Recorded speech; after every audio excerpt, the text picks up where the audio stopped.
Exactly ఈరోజు మనం మధ్యతరగతి కుటుంబీకులకు ముఖ్యంగా క్రెడిట్ కార్డ్స్ అనేవి ఇప్పుడు అటు మధ్యతరగతే కాదు వారి వారి ఆర్థిక స్వావలంబన దిశగా వారి వారి ఆర్థిక ఇన్పుట్స్ వచ్చేటువంటి ఆర్థిక స్థితిగతులకు అనుగుణంగా అందరూ కూడా క్రెడిట్ కార్డ్స్ వాడుతున్నారు, లోన్స్ వాడుతున్నారు. సో అటు poor, middle class and upper class మొత్తం అందరూ కూడా వీటి మీద ఈ రోజుల్లో ఆధారపడుతున్నటువంటి పరిస్థితి ఎక్కువగా ఉన్న నేపథ్యంలో సో అసలు ఇవి వాడడం ఎంతవరకు కరెక్ట్, క్రెడిట్ కార్డ్స్ వాడడం వల్ల వచ్చేటువంటి లాభాలేంటి, కలిగేటువంటి నష్టాలేంటి, అండ్ లోన్స్ తీసుకోవడం వల్ల మనం పొందేటువంటి లాభం ఏంటి, నష్టం ఏంటి, లాభం పొందే దిశగా లోన్స్ ఎలా తీసుకోవాలి, నష్టపోతున్నాము అనేది తెలియకుండా జరిగేటువంటి తీసుకునేటువంటి లోన్స్ వల్ల కలిగేటువంటి నష్టాలేంటి, ఈ విషయాలన్నింటినీ కూడా మనం తెలుసుకుందాం. ఈరోజు మనతో పాటు స్టూడియోలో ఉన్నారు రేవంత్ చలమల గారు, ఫినాన్షియల్ ఎక్స్పర్ట్. సో ఫస్ట్ ఆయన్ని వెల్కమ్ చేద్దాం. Welcome sir. థ్యాంక్ యూ అండి.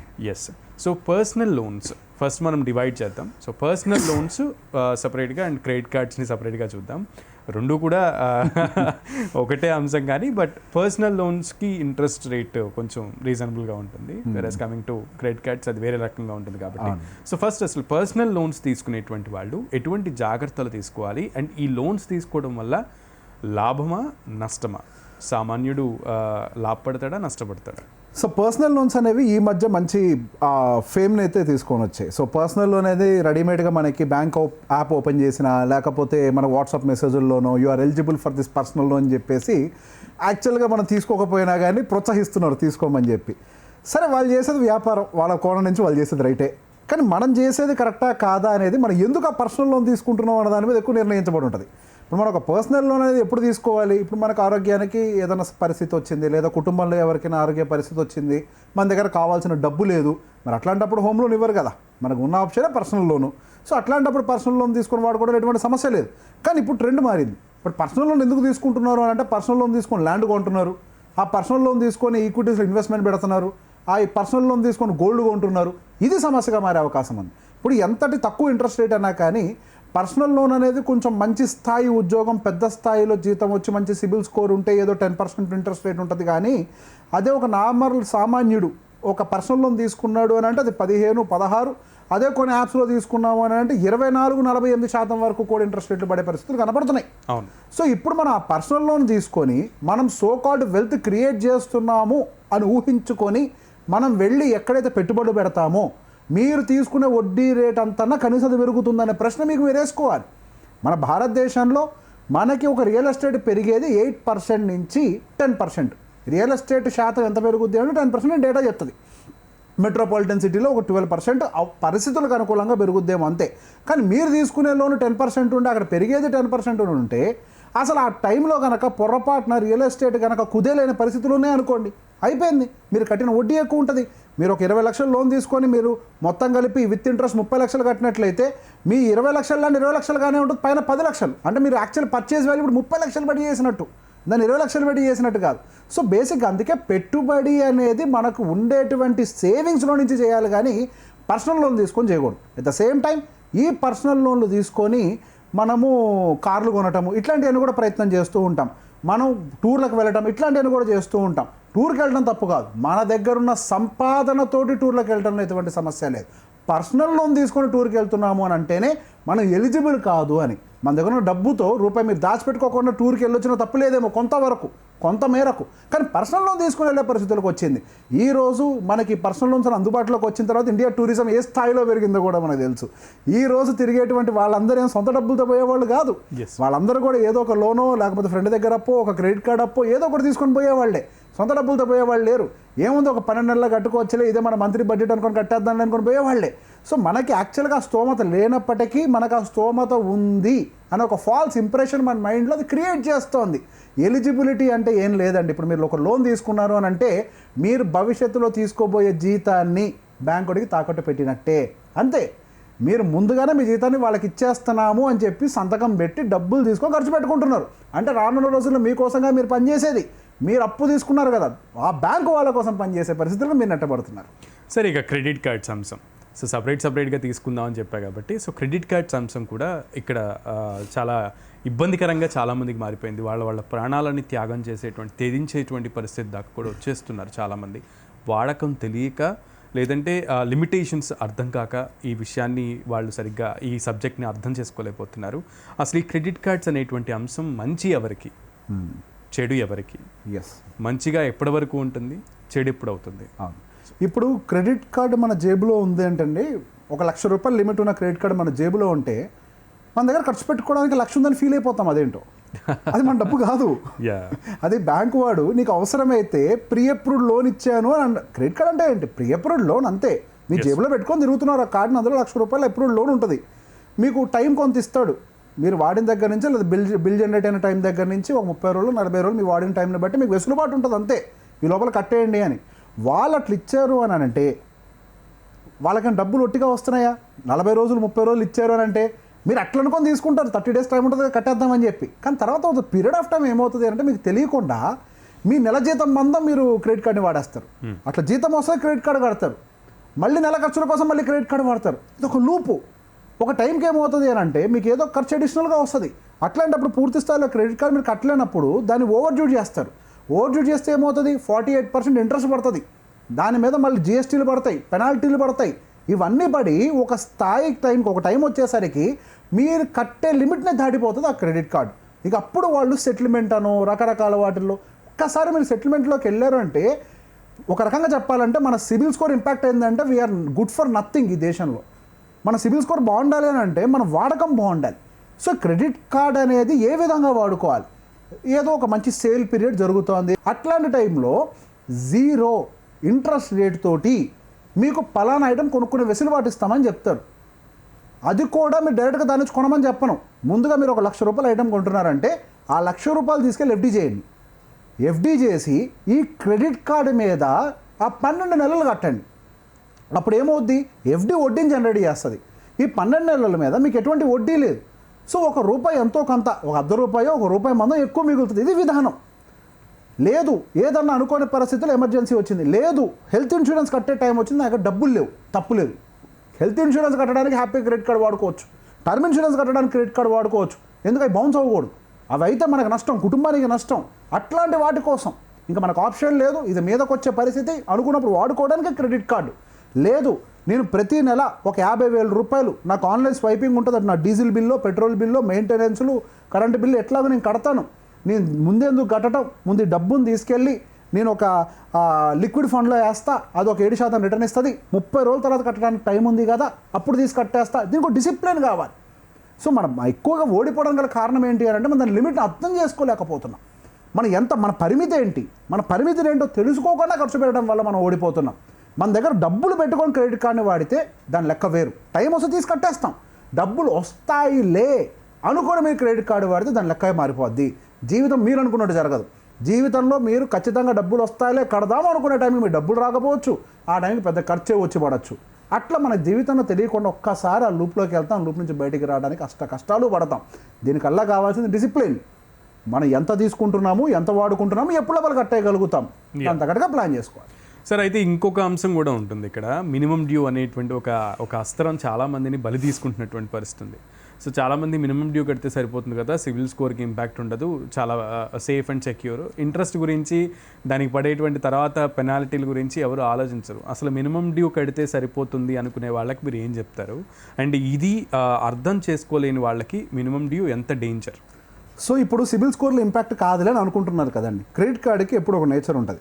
ఒక పర్సంటేజ్ దాటిన తర్వాత మీరు వాడారు అని అంటే మీకు ఒక ₹1,00,000 ఉన్నాయని అంటే మీరు 30-40 వేలు కంటే ఎక్కువ క్రెడిట్ కార్డు వాడారు అని అంటే మీ సిబిల్లో క్లీన్గా కనిపిస్తూ ఉంటుంది రెడ్ మార్కులో. అంటే మీరు క్రెడిట్ హంగ్రీ అని, మీకు ఉన్న లిమిట్ని పూర్తిగా వాడడానికి ట్రై చేస్తున్నారు అని, అంటే మీరు అప్పు కోసం వెతుక్కుంటున్నారు అని మీ సిబిల్ స్కోర్ ఆటోమేటిక్గా పడుద్ది. అండ్ రెండోది, మీరు మినిమం డ్యూ కట్టినా మీ సిబిల్ స్కోర్ ఇంపాక్ట్ అవుతుంది. అసలు కట్టకపోతే ఎక్కువ ఇంపాక్ట్ అవుతుందేమో, కానీ మినిమం డ్యూ కట్టినా కానీ మీ సిబిల్ స్కోర్ ఇంపాక్ట్ అవుతుంది. సో ఇది ఒక ఫాల్స్ నమ్మకం, ఏం కాదు అనేది. 2, మీరు మినిమం డ్యూ కడితే సరిపోద్ది అని అనుకుంటున్నారు కదా, మీరు ఎప్పుడైతే మినిమం డ్యూ మాత్రమే కట్టుకుంటూ పోతూ ఉంటారో మీకు జీవితంలో క్రెడిట్ కార్డ్ బిల్ అనేది క్లియర్ కాదు. ఆ మినిమం డ్యూ అనేది ఒక రకంగా వడ్డీ మాత్రమే, అసలు అలానే మిగిలిపోతూ ఉంటుంది. క్రెడిట్ కార్డు మీద ఇంట్రెస్ట్ ఛార్జెస్ ఒక్కసారి ఆ పర్టికులర్ బ్యాంక్ వెబ్సైట్లోకో ఆ క్రెడిట్ కార్డ్ వెబ్సైట్లోకి వెళ్ళి మీకు చెక్ చేస్తే మీకు అక్కడ క్లియర్గా రాసి ఉంటుంది. మేము 36% నుంచి 48% వరకు కూడా మీరు పే చేయనటువంటి దాని మీద మేము పెట్టేస్తాము, అంటే ఇంత ఇంట్రెస్ట్ వేసేస్తాము అని. ఆ మినిమం డ్యూ అనేది ఏదైతే ఉందో ఆ స్థాయిలో వడ్డీ పడుతూ ఉంటుంది. మీకు అర్థం అవ్వడం కోసం 36% అంటే ₹3 వడ్డీ, 48% అంటే ₹4 వడ్డీ. మీకు తెలియకుండా మీరు అంతంత అమౌంట్లు కట్టేస్తున్నారు. కాబట్టి సాధ్యమైనంత వరకు ఒకవేళ మీరు కట్టలేని స్థితిలో ఏదన్నా పరిస్థితిలోకి నెట్టబడితే అట్లీస్ట్ మీ టోటల్ క్రెడిట్ కార్డు బిల్ని ఒక ఫుల్ లెంత్ ఈఎంఐగా కన్వర్ట్ చేసుకుంటే వాళ్ళు ఒక 16% తోటి దాన్ని మంత్లీ పేయబుల్ ఈఎంఐగా తీసుకొని వస్తారు. ఆ మంత్లీ పేయబుల్ ఈఎంఐగా మారినప్పుడు మీరు నెలల్లో కడుతూ ఉంటారు కాబట్టి ప్రిన్సిపల్ ప్లస్ ఇంట్రెస్ట్ రెండు పోతూ ఉంటాయి. ఒక టైంకి అట్లీస్ట్ 12 months పెట్టుకుంటే అప్పటికైనా క్లియర్ అవుతున్న గ్యారంటీ ఉంటుంది. కానీ ఎప్పుడైతే మినిమం డ్యూ అనే ఒక ఇందులో ఇరుక్కుపోతారో జీవితంలో అది క్లియర్ కాదు, మీరు కడుతూనే ఉంటారు. ఎస్, అయితే ఇంకొకటి కూడా ఉంటుంది. ఈఎంఐ లైఫ్ స్టైల్ అనేది ఇప్పుడు బాగా పెరిగిపోయినటువంటి పరిస్థితి ఉంది. సో ఈఎంఐ లైఫ్ స్టైల్ అంటే ఏంటి? ఇందాక మీరు క్రెడిట్ కార్డ్స్ వాడడం అనేది ఒక లూప్ లాంటిది, ఒక ట్రాప్ లాంటిది అని చెప్పడం జరిగింది. సో ఈ విషయానికి వచ్చేస్తే ఈఎంఐ లైఫ్ స్టైల్ పాటించడం వల్ల అది లాభపడుతున్నట్లా, లేదంటే అది కూడా ఒక ట్రాప్ అండ్ లూప్ లాంటిదా? ఈరోజు మన భారతదేశంలో చాలామందికి సొంత ఇల్లు రావడానికి గల కారణం ఒక రకంగా ఈఎంఐ. ఎస్, ఈరోజు ఆ ఈఎంఐ లేకపోతే మనకు ఆ ఇల్లు లేదు, ఆ ఈఎంఐ లేకపోతే రోడ్డు మీద అసలు కార్లే లేవు. ఈరోజు ప్రతి ఒక్క జీవితం దాని చుట్టూ పరిగెట్టేదే. కానీ ఇక్కడ మనం దాన్ని ఎలా వాడుకుంటున్నాం అనేది చాలా ఇంపార్టెంట్. మీకు రిచ్ డాడ్ పూర్ డాడ్ అని ఒక పుస్తకం ఉంటుంది. నా జీవితాన్ని మొత్తాన్ని కూడా ఒక మరో కోణంలోకి మార్చేసింది ఆ పుస్తకమే. ఆ పుస్తకం చదివిన దగ్గర నుంచి నేను రూపాయిని చూసే విధానం మారిపోయింది. దాని యొక్క ఆథర్ రాబర్ట్ కియోసాకి గారు అని ఉంటారు. రాబర్ట్ కియోసాకి గారు 15,000 రెంటల్ ప్రాపర్టీస్ని క్రియేట్ చేశారు. సొంత డబ్బుతో కాదు, బ్యాంకు డబ్బుతోటే. ఒక పెద్ద మీటింగ్లో, ఒక బ్యాంకర్స్ మీటింగ్లో ఆయన ఓపెన్గా చెప్తారు, ఈ రోజు ఇంత సంపాదించడానికి కారణం మీరిచ్చిన అప్పే అని. అప్పుని ఎలా వాడాలో తెలియాలి.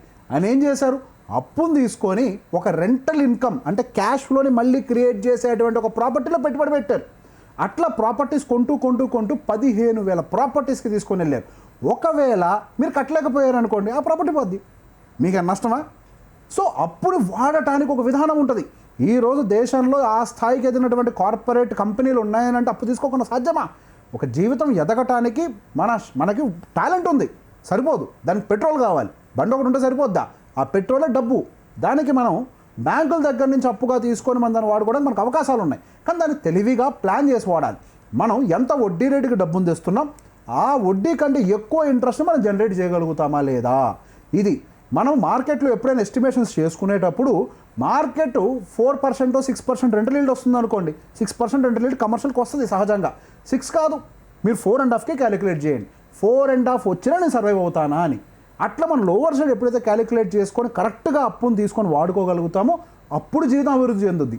అప్పు తీసుకోకుండా ఒక స్థాయిని దాటిపోవడం అనేది సాధ్యం కాదు. కానీ ఇప్పుడు అది మిస్లీడ్ అయింది. ప్రతి చిన్న అవసరానికి కూడా అప్పు వైపుగా మారిపోయింది. ఈరోజు ఒక ఇల్లు కొనాలని, ఉదాహరణ ఇంకో మాట చెప్తా. మనకి గతంలో ఇల్లు కొనాలి అనే ఒకటి వచ్చింది అని అంటే జీవితంలో మనకు కావాల్సిన పెట్టుబడి అంతా ఉండంగా ఏదన్నా అరాకొరా తగ్గితే అప్పు చేసేవాళ్ళం. కానీ ఈరోజు అరాకొరా పెట్టుకొని మనం ఇల్లు కడుతున్నాం. ఇది తప్పు. ఆ అరాకొరాకి కూడా మనం పర్సనల్ లోన్ తీసుకుంటున్నాం. ఇది ఇంకా పెద్ద తప్పు. మనకి జీవితంలో ఏదైనా ఎమర్జెన్సీ వస్తే మనం భరించలేమని అది చెప్తుంది కదా.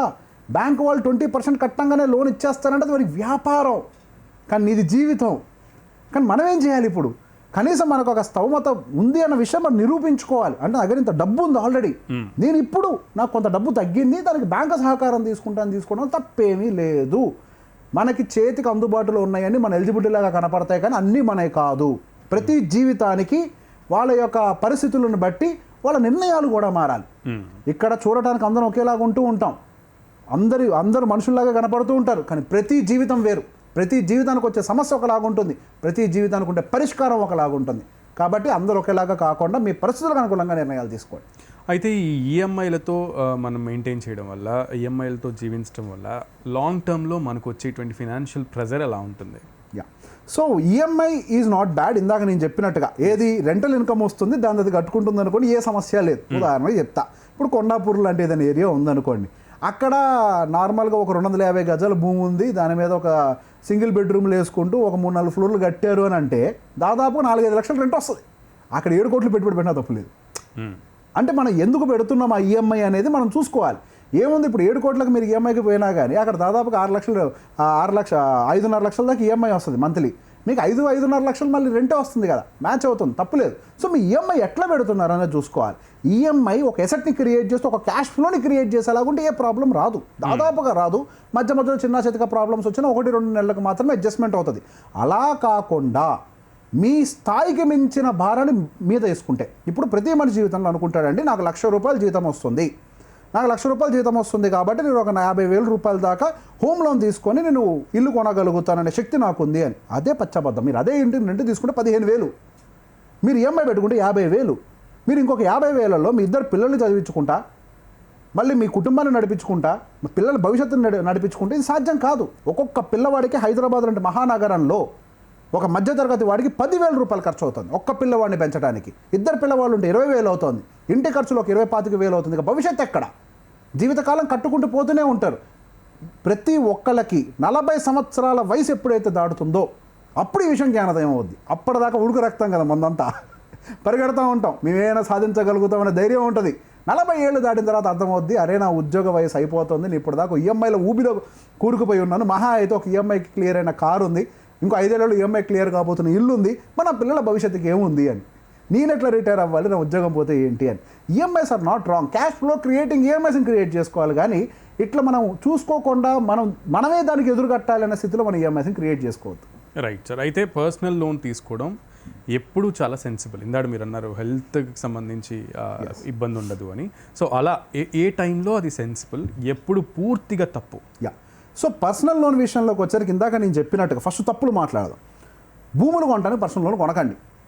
ఇప్పుడు భూమి కొనే ఐడియా యాక్చువల్గా ఉండదు. పర్సనల్ లోన్ ఎలిజిబిలిటీ ఒక 20 లక్షలు 25 లక్షలు కనిపించగానే ఓకే మన జేబులో డబ్బులు ఉన్నాయి కదా.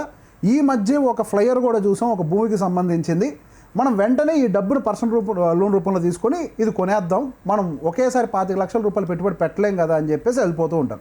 ఇందాక నేను చెప్పినట్టుగా మీ భూమి పెరిగేటువంటి రేటుతో కంపేర్ చేస్తే మీ personal loan interest majority of the times ఎక్కువ అవ్వచ్చు. ఎప్పుడైనా రియల్ ఎస్టేట్ మార్కెట్ కంటిన్యూస్గా పైకి పెరుగుతూ ఉండదు.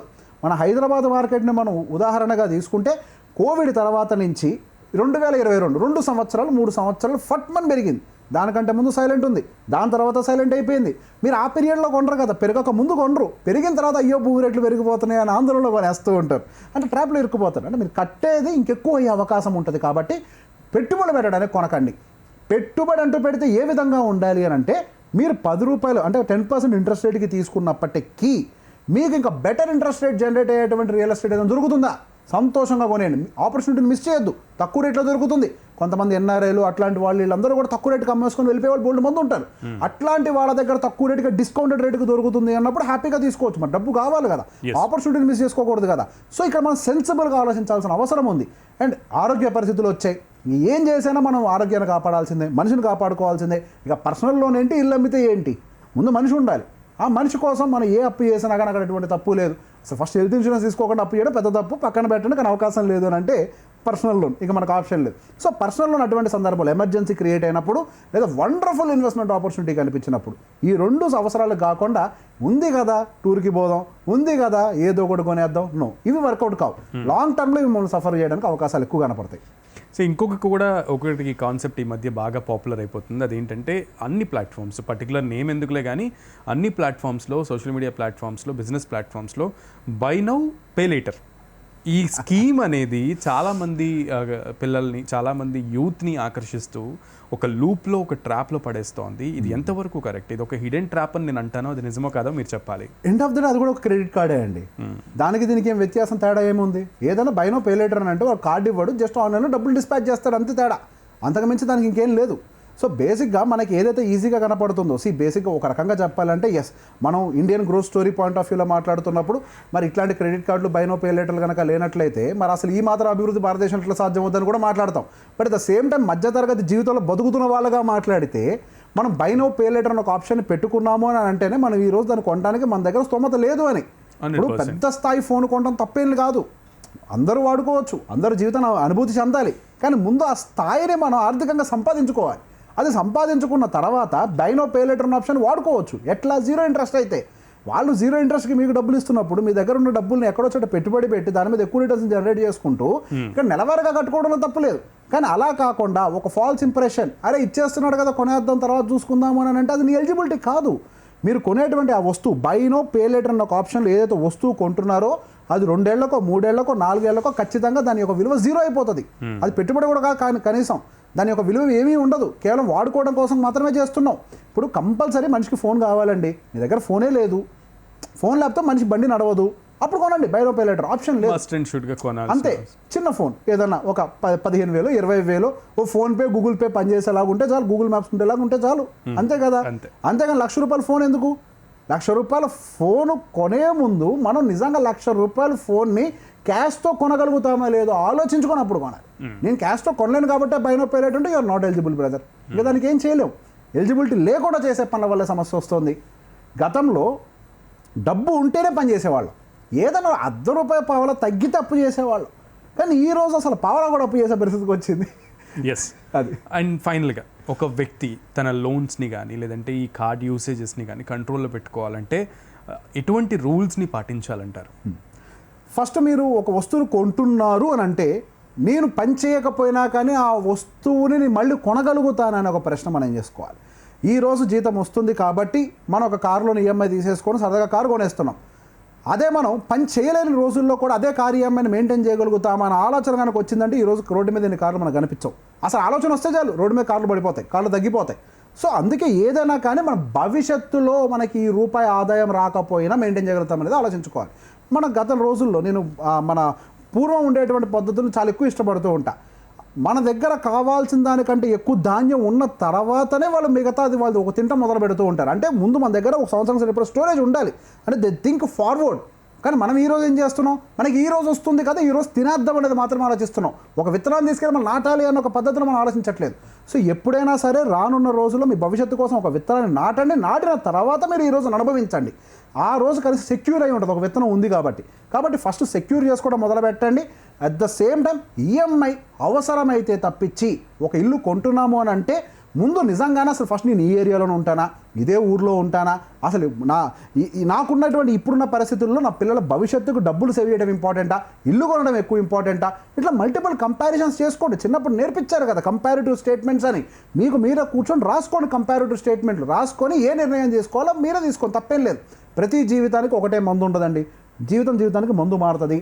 మీ జీవితానికి అనుకూలంగా ముందు కూర్చొని కుటుంబం అంతా కూర్చొని చెప్పిన విధానంలో రాసుకొని ఆ తర్వాత నిర్ణయాలు తీసుకోండి. కానీ సాధ్యమైనంత వరకు ఈఎంఐల జోలికి వెళ్ళొద్దు, పెట్టుబడులు కోసం అని చెప్పి అప్పులు చేయొద్దు. ఉన్న డబ్బులతో పెట్టుబడి చేయండి.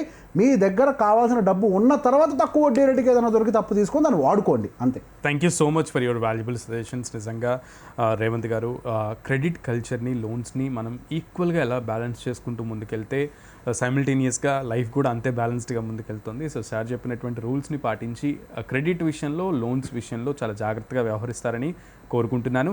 Thank you so much once again. So మొత్తానికి సింగిడిలో భాగంగా ఫినాన్షియల్ లిటరసీ కార్యక్రమంలో ఈరోజు మనం క్లియర్ కట్గా క్రెడిట్ కల్చర్ అండ్ లోన్స్ గురించి, వీటిని ఎలా వాడితే, ఎంతవరకు వాడితే లాభపడతాం, ఎప్పుడు నష్టపోతాం, మితిమీరి చేసేటువంటి ఖర్చులకి మనం లోబడితే గనక ఖచ్చితంగా నష్టపోతాం. సో ఆ లిమిటేషన్స్ని మనం గుర్తెరిగి కనుక వ్యవహరిస్తే జీవితాన్ని చాలా సమతుల్యంగా హ్యాపీగా ముందుకు నడిచేటువంటి ఆస్కారం ఉంటుంది. సో ఇది వాటి ప్రత్యేక కార్యక్రమం. మరో కార్యక్రమంతో మళ్ళీ కలుద్దాం.